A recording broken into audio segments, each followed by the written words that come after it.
Hello everyone and welcome to this tutorial. What we're going to be doing tonight is we're going to be focusing on animation basics with the main themes being the following. First off, we're going to be talking about how to set things up in terms of your user interface and a couple things to kind of watch out for. How to set up the set keys is basically your start and stop spots, animating position, rotation, and scale. And we're going to take a moment to practice, so I'll take a moment to pause for a couple seconds so you can do whatever you need to do. We're going to talk about locking animation, as that's going to be helpful for the actual assignment itself. We're going to be talking about frames and how those come into play. We're going to talk a little bit about the graph editor, and we're going to talk about the in-class lecture practice. Now this, again, we're going to keep relatively simple. Hopefully you find it interesting. We're not going to talk yet about the actual assignment. That is going to be shown in video 2. We're just going to be focusing in these so everyone has a chance to get used to the new elements that we're going to be working on. So, just going to put this over to the side. There we are. All right, so I'm just going to get everything set up first. Now, ideally, what you might want to do is you might want to either go to Windows, Settings and Preferences, and Preferences, or if you go to the lower right, there's a little dude who looks like a little stick figure over here with some gears. If you click this, you'll get up the preferences, specifically a couple areas that could be helpful for us. Now, the time slider, this is basically where the actual frame rate is going to be kept, and also our timeline over here. Now, if you've worked with animation before, this might look a little familiar. For those who haven't seen this, I'll explain along the way. Now, what I would recommend for the frame rate, I'd recommend making this about 30 or 40. For the gamers in the crowd, you probably would recognize the frames per second, or FPS. Basically, a little bit of a heads up for those who might not know. FPS, or frames per second, basically is the amount of frames it would take to equal 1 second entirely. So in other words, 30 of these keyframes will roughly equal 1 second. And just a bit of a heads up as well, the more frames that you have, potentially the smoother the animation could be. But there's a trade-off, as you might know back from our earlier lectures. The more frames you have, the more resources it's going to take to actually keep those, and so on. So we're just going to keep this at 30, as it will be much easier to calculate as well. Now I'm going to make sure that the start and stop spot is exactly what we need. So I'm going to make the playback start and animation start both at 1 second. It'll make things easier. With the end, the playback start and end, it's going to be 150. And I'll keep this at 250 for now. You don't really have to keep it exactly to my settings, but I do want to make sure we can animate for at least 150 frames or 5 seconds. And I think that's all we really need to check in. One other thing that I would do is if you go down your list, you should see an option called playback speed. Now I set mine by default going to 30 frames per second, or 30 FPS times 1. You might see an option that says play every frame. Now what this basically means is it's going to try and play this as fast as your computer can play it. Now that's not really going to be very accurate for our needs, but if you put it to in my case, 30 FPS, because that's the frames that I have, times 1, it basically means it's going to play at normal speed. But once again, once you change the frames per second, make sure that the playback start and stop is 1 to 150, and the start and end is 1 to 250, as well as making sure that the playback speed is 30 FPS times 1. I think you're pretty good to go. And then I hit save. Now there's one other thing that I would strongly recommend you do. It's not quite as important as the other parts until you get to some more complex projects. And that is just making sure that the size of this is what you need it to be. So I'm going to hit my set settings. And in my case, I want to keep this at foot because I'm most likely going to be animating this way. So once again, I went to my little stick figure over here with the gear, went to settings, and this should hopefully look a little familiar. I'm going to change where it says linear centimeters to feet. You'll see it gets bigger already. I'm going to hit save. And I can hit the F for focus to basically get the area that's necessary. Now before I do any kind of animation, I would strongly recommend making yourself a little bit of a background, or at the very least a ground, so to speak. So I'm going to go to my little plane over here. I'm going to change this to a much bigger size. In my case, 25 by 25 should be as big as the grid. That's a good thing.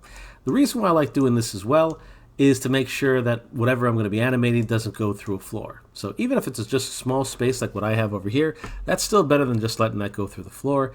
Everything else can pretty much stay as is. And since I have this selected, I'm going to create a layer for this.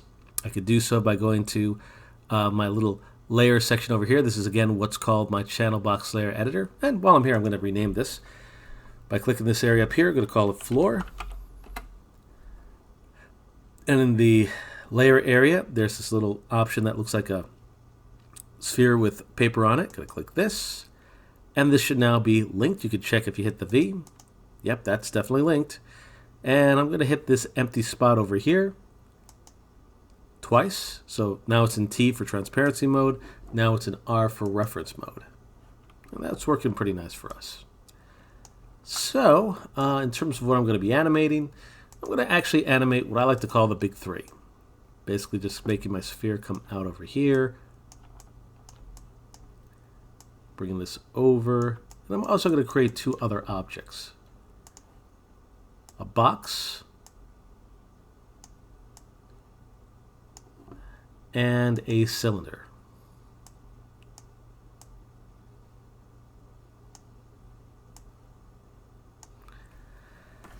Alrighty, and this is just to get a little bit of practice first. Okay, so now that we have our scene set up, I'm going to take a moment. I'm going to save this, and I'll save this as practice. So we'll call this Practice 01. You could, in theory, rename yours anything, but I would strongly recommend putting your last name someplace. So I'm going to name mine Professor, just as an example, and hit save. Fantastic. Okay, now the way that you get started with the whole keyframing process is you select your object, and what we're going to be doing today is we're going to be focusing our efforts on what's called set keys. Now, set keys, the long and short of that, is it's basically a start and stop point for your animation. Oh, and by the way, just making sure that we can see this over here. As I was talking about before with the frames per second, every 30 frames in this case will equal 1 second. So what I'm going to do just to get started is we're going to have our ball go from point A to point B within 1 full second. So with this selected, you could hit the S key. That's the easiest way to approach it. So S is in set key, or S is in Sam. And something you'll notice, the moment I do that, I'm going to undo this so you can see it again. The moment I select my object, make sure that your time slider, that's basically this thing over here, is at exactly 1. And I'm looking through my little areas over here. If I hit S at frame 0, you'll see that these areas all of a sudden get a little red icon to the left of the actual numbers. That's a good thing, because this basically tells you that all these areas are now have a set key to them. Now, the way that I could basically do my animation is I'm going to be having this go from left to right to about 30 frames. Now, the way that this timeline's set up, just so you have an idea, is the two numbers to the left basically are where our animation is going to be starting and also how many frames we have as a whole. So the leftmost number is the frames we have at the very beginning and where we're going to be looking at our animation. Bit of a heads up. If this little gray area over here, this is basically where we're focusing our attention on in the frames per second. If I move this to the left, you'll notice that the actual start frame is different. So we see it different here, we see it different here. And I can move this around or basically take the sides to focus in on an area. So give that a try yourself. Just focus on about 60 frames because that's all we're going to really need for now. And yeah, and what we have over here is, gotta bring that back one more. There we are. This is the frames that we currently see. This is the frames total for the right side. It's a good thing to keep these in mind when you're doing this. But yeah, now that I added my set key, I have this more focused. I would then first, and this part's important, first move my time slider to the 1 second or 30 frames. Then you would physically move your object of choice. Now in this case I use the the Move tool, or W, and then I hit S for set key again. And again, you'll notice the moment we move the time slider, these areas are no longer so crimson red, but the moment I hit it now, you'll see that they changed. This is basically a little bit on the normal side. And neat thing, if I go back to my original first frame, and then I use the play, you'll see that it moves like so. So basically I go from left to right, and I'm just going to bring this over right to left. And then I'm going to hit the S key yet again. And you'll see that they all turn red. Now if I hit play,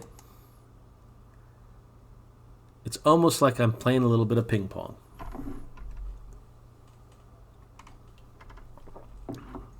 Now something to keep in mind, if necessary, you could also add keyframes after the fact. So for example, my start and end spot might be chosen.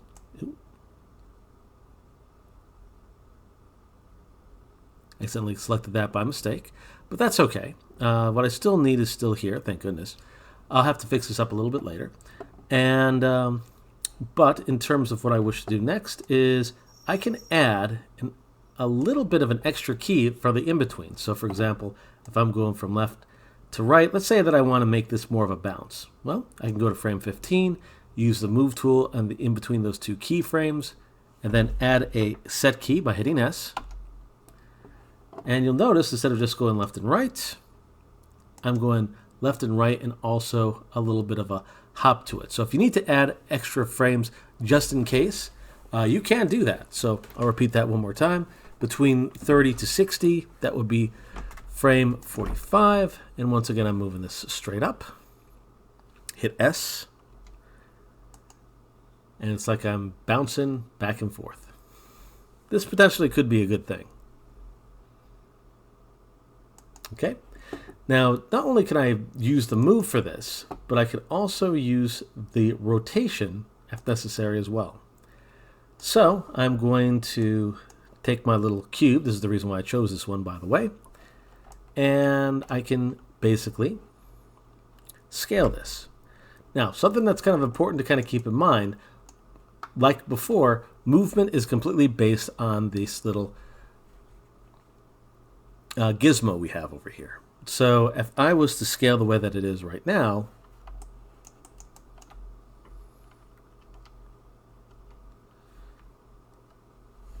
just make sure I got the right one.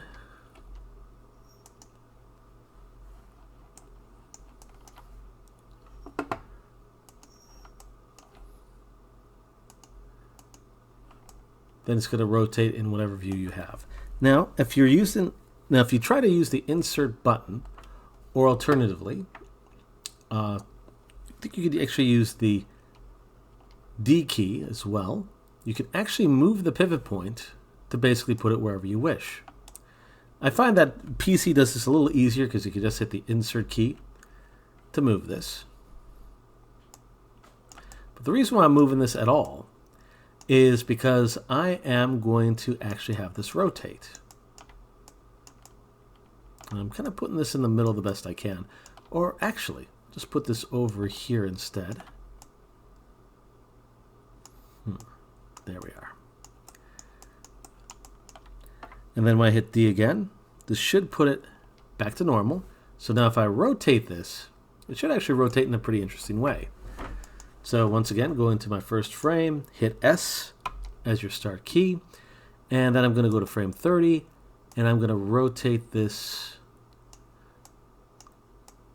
a full 360 at the very least. Oops. Now I can also select the actual element over here, and let's see. Yep, and I can actually just move that manually. Now the way I'm doing this is I'm selected my number, or the element over here, holding the middle mouse button, and basically just going in the direction I wish. So if I hit S, you'll notice that when I hit play again, that's basically how it's going to be working. And of course, this is a demonstration. I'm going to go the opposite direction now. Or I can again select the rotation and shrink this down back to normal, or I could just put in a manual element like so, and then hit S. So S is for set key.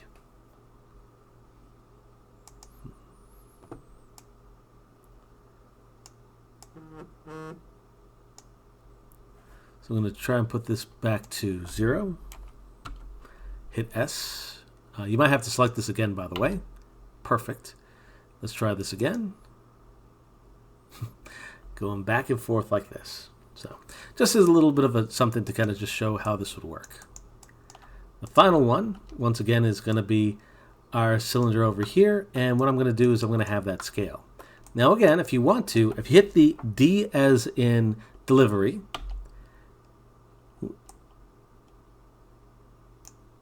I can actually move this down like so. And this is the reason why. I'm going to actually undo that for a moment. But here's the reason why. If I try and scale this the way that I have it, it's going to scale in the middle and be a little bit of a pain in the butt for the bottom area.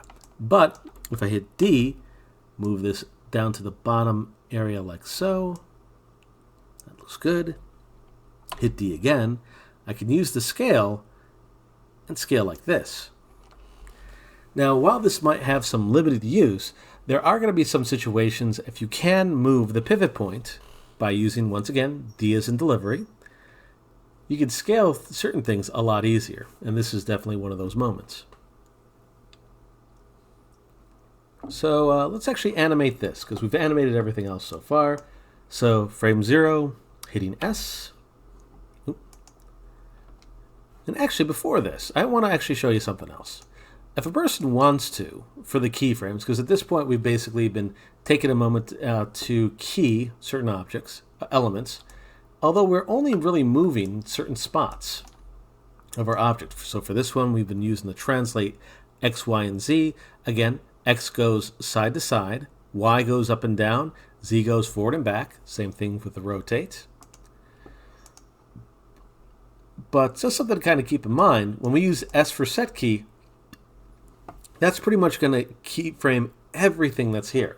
In some cases this could be helpful, in some cases this might not. But I want to actually just take a moment to only scale the X, Y, and Z and nothing else. Well, if you're ever in a situation where you feel that other elements might be a liability, you can actually select all of them. I'm going to just select one first so we can do this multiple times. And if you right click it, that's the reason why you need a 3-button mouse, you can actually go into your options here and choose the option lock selected. And if you see a little gray box like what we have over here, that won't be able to animate. Check it out. If I hit S, this area doesn't have an area that can be selected. That's a good thing. And you can do it to multiple elements by right-clicking, by holding Shift and clicking those. Lock selected, bam. So I'm going to lock just all the rotations. There we are. And I'm only going to worry about scaling. Now again, this will be helpful later. So this is my starting point. Hit S, frame 30, scale up. And you can actually scale at different intervals. I usually would not recommend scaling ununiformly. Something we're going to do a little bit later will demonstrate on the reason why. But now that I have all this ready, and I'm at frame 30, I'm going to hit S. And again, this is the only thing that's changed. And again, if you're trying to get exact controls, this is a huge help. And I'm putting this back to the way it was before, or at least close. Let's actually just get rid of that. There we go. And hit S again. So if I hit play, it's looking at least somewhat interesting. So this is what I like everyone to do. Take a moment to just practice what we've gone over. Just basically select your object of choice. Make sure that you're at 30 frames a second. And just move around your object a little bit. Just focus on that. That should be your priority. If you have a chance, I would do the rotation and the scale as well. But focus the movement, as it will be helpful later. So I'll give everyone a moment while I basically rename everything. So take your time.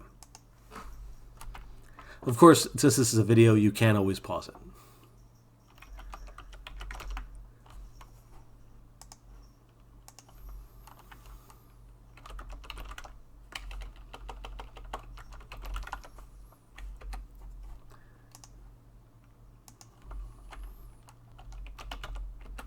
Okay, so hopefully everyone had a chance to kind of play around with these a little bit. So now that we've gotten through all of that, and everyone had a chance to practice, and we even got a little bit of locking shown, I'd like to talk a little bit about the frames and how these work, and also how you can potentially shorten an animation or make it longer depending on your needs. And the way you're going to do this is, once again, just basically taking a look at what we have available. Now, something I would recommend, just now that we have this done, I'd like to basically take the object option we have over here and duplicate it. So I'm going to hit Shift D on my sphere. I'm going to move this to the left a little bit. Now you'll notice that even though I move that to the left and right, it's basically a copy with no keyframes. That's totally fine, and it still works for our purposes. So now that I have that, I'm going to hit Shift D again and Shift D again. The purpose of this is to once again show the differences between keys. So, similar to what I did before, I'm going to animate the first one just going left and right. So I'm going to hit S over here, go to frame 30, move this to the other side, hit S again, move the time slider first, move this back to the way it was, hit S again.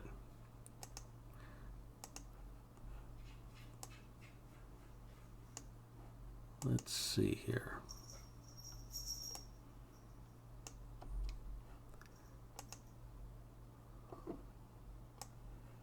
There we go. So let's hit play. Bam, bam. Cool. Had a little bit of a glitch there, but it looks like it's working now. And before I go any further, I am going to save again. Don't want to lose my progress after all.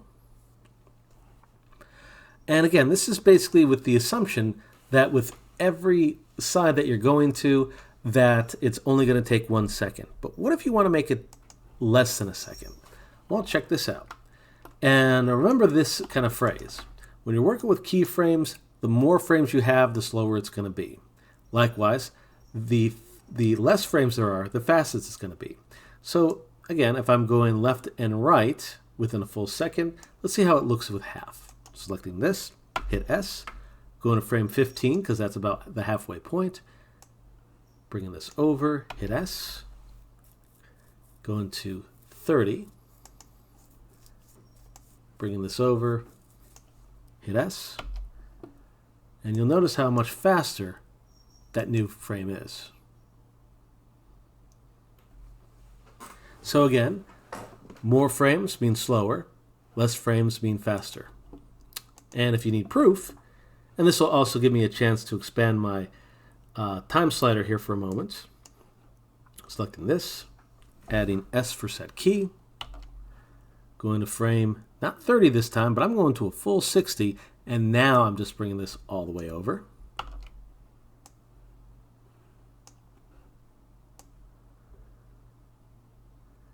And yeah, just so I could see more of my timeline, I'm bringing this to about, let's see, to 120.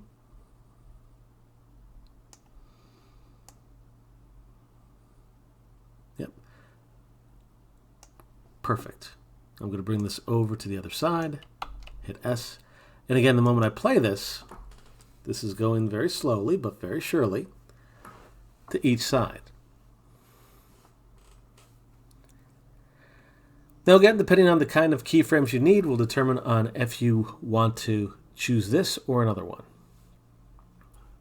But again, when you're trying to decide how your motion's going, please keep these elements in mind. So that's pretty much it, at least for what I wanted to go over frames for now, at least in this area. Now, one other thing to kind of keep in mind is if you want to get a better visual on how some of your parts look, there's a way you can do that graphically. If you go to Windows, now this is completely new material. In fact, I'm going to save this just to be safe. Yep, there we go. Windows, Animation Editors, and Graph Editor. Now what this does, the long and short of it is it basically shows you how your motion's working visually. Now the reason why it looks like this is that you're literally going to one side of the scene to the other. So it's basically showing that. And the way that it shows it is through these different positions. So nothing changed on translate X nor Y. It's Z that's changed in this case. So again, just remember that how the translate X, Y, and Z works. X goes side to side. Y goes up and down. That's probably one of the most important ones. Z goes forward and back. So there are things to consider. So this is basically, again, how the slower animation works. Now, it's going to look a little strange at first, but keep your eyes on this little top area over here, because it'll basically show you where the parts start and stop, and that's how that works. You can also take something more complicated, like the actual ball bounce, and see multiple areas in here. Now, you'll probably notice that whatever is selected, that's what you're going to see your keys for. So if it ain't selected, you ain't going to see it.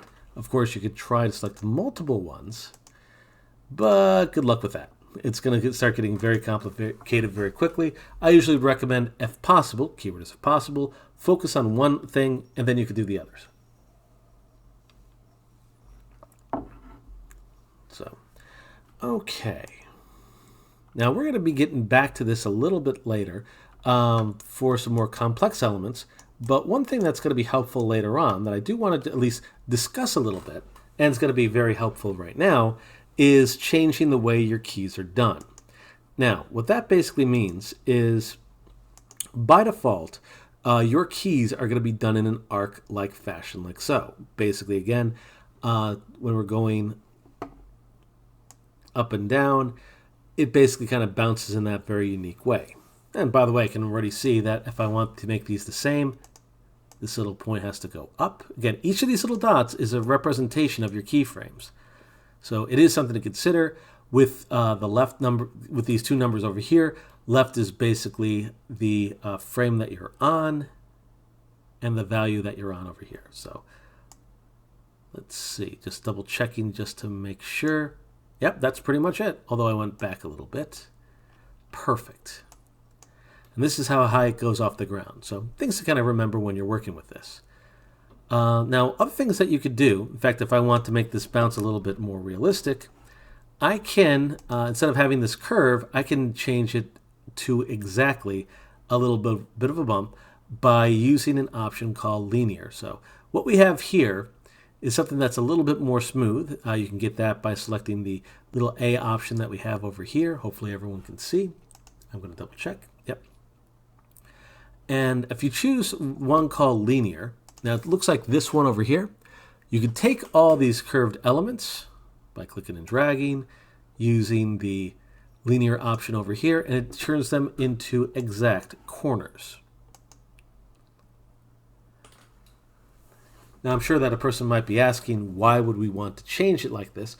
It all depends on the certain situations. Like, for example, if something's going to actually bounce, it's not going to stay in the ground very long. It's going to change immediately. So for a ball bounce, these areas are a little bit more ideal. But for the top area over here, I might want to go back to my automatic and smooth, which adds something like this, making that look far more realistic. Or in some cases, gonna just pause this for a second. If I just want something to go back and forth, I don't necessarily need to have this little extra graph and such. If I just want to go side to side, I can choose to, once again, to use the linear, and there won't be any delay. It'll start strong, end strong. But you have to be careful because not everything moves in this fashion. There are some exceptions to this, though. The way that you're going to be the best animator, and this is something we're going to discuss a little bit later, is observation. Basically get some references, see how things work, and the better references you take, the better the animation's going to look. Now, that being said, we're going to do, for our first animation, something relatively simple.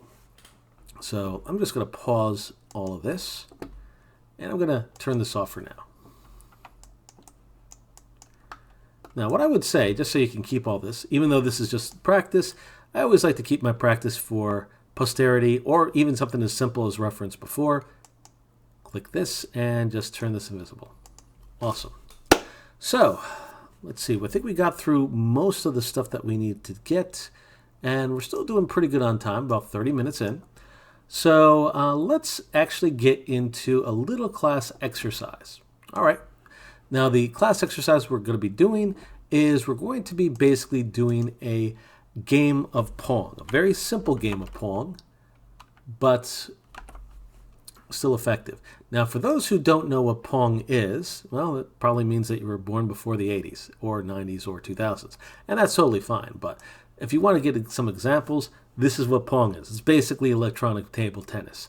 Now, what we're going to do, just for a little bit of practice, is you're going to basically make the little paddles we have over here, and you're going to be basically making the ball, so to speak. And I'd like everyone to try and get a little creative and make your own little match. Now, I'll demonstrate this at first just so that everyone can get a general idea, but I'd like everyone to put in their own interpretation. Now, since some of this stuff is relatively simple, I'm not going to go into too much detail into making these, because right now I just made myself a simple box.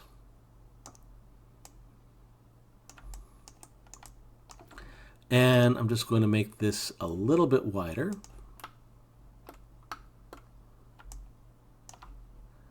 I think a full 4 should do it. Okay, cool. And I'm hitting Shift D, and I'm going to move this to the other side. And I'm just going to make myself a simple ball. Nothing too complex.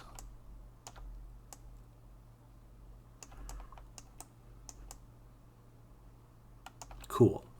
All right, well, let's play our little game a little bit. Now, for this, I'd like you to try to make it about 5 seconds if you can. So I'm going to move my little slider over here so I see a full 5 seconds. Now, here's the objectives I'd like you to do with this. Just have the ball go back and forth. You can have it as fast or as slow as you want it. I'll leave that to your prerogative. And just hopefully have a little fun with this. Now, again, I'll demonstrate at least how to approach this. Everyone here can go in whatever direction they wish. So I'm going to have my ball, so to speak, and all my objects basically move at the same keyframe. So this is where it starts. I'm going to hit S, and all of them are selected at the same time. You can do that. And around frame 30, I'm going to move just this up by itself like so. This one I'm going to move to the right and up. And then once again, select all of them at the same time, hit S to start my keyframe. Now, going to go to about frame 15 or 45. So 15 frames over. And again, you don't necessarily need to do it the same way I'm doing it. I'm just trying to give you ideas on how you could approach this yourself. But I want this to be faster. So that's why I put it at the 15 mark, because now that's about half a second. That's going to go way faster to this side.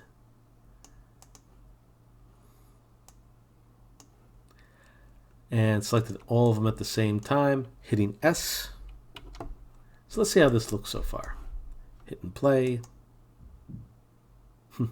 And again, that's the power of what you could do with more frames. Or sorry, less frames. Now in the next one, I'm going to actually put in more frames. So let's see here. That's going to be frame 75. Actually, strike that. I'm going to put this at frame 90. Yeah, that should be interesting. So this is going to be a very slow return.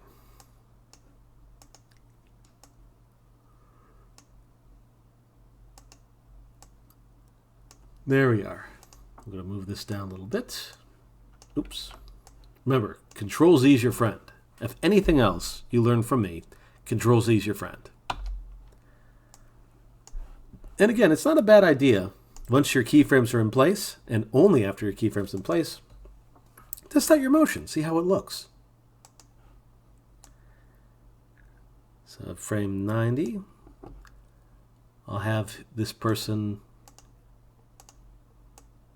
return a ball, try to go a little bit too high. Oop. And this one's going to be a full 10 frames.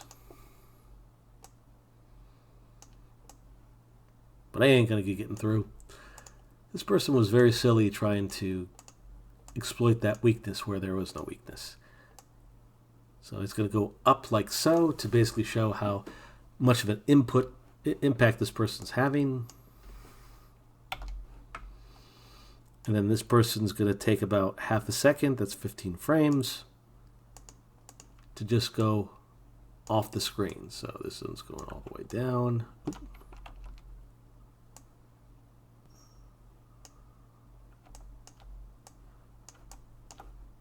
And way out there.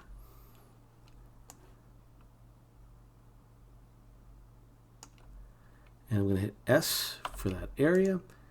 And actually, and if you ever need to, you could always add more keyframes should that be necessary.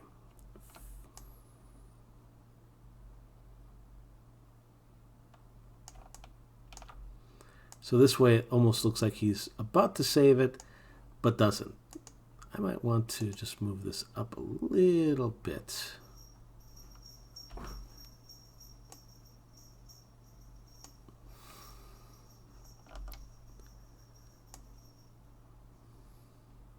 There we are.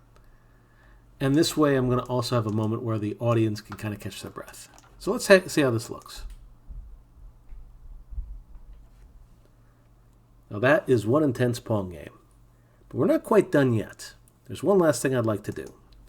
So just one last time, I'm going to select the whole shebang, like so. I'm going to go into my graph editor.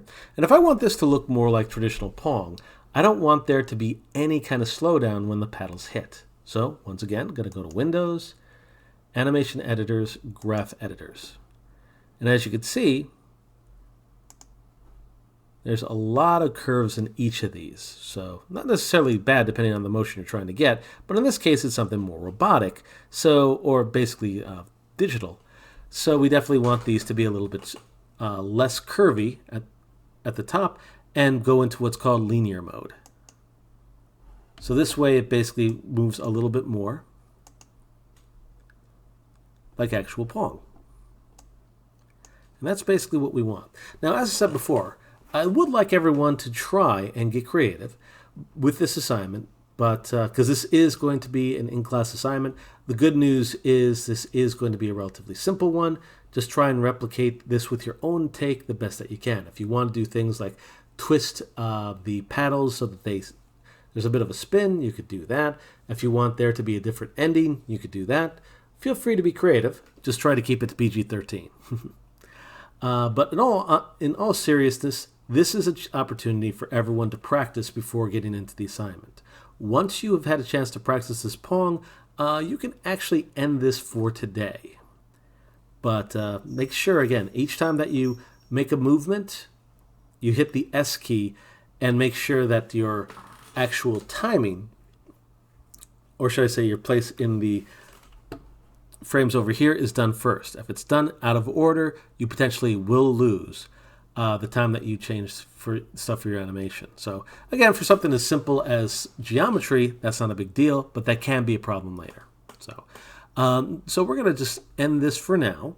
What we'll do next class is we will take an opportunity to see how a ball bounce can work, and we're going to take all the stuff that we learned today. But just do your best in this, and I wouldn't see why anyone would get full points. So again, this is Professor Stefan, and we're going to end this at this time, and I hope everyone has a nice day.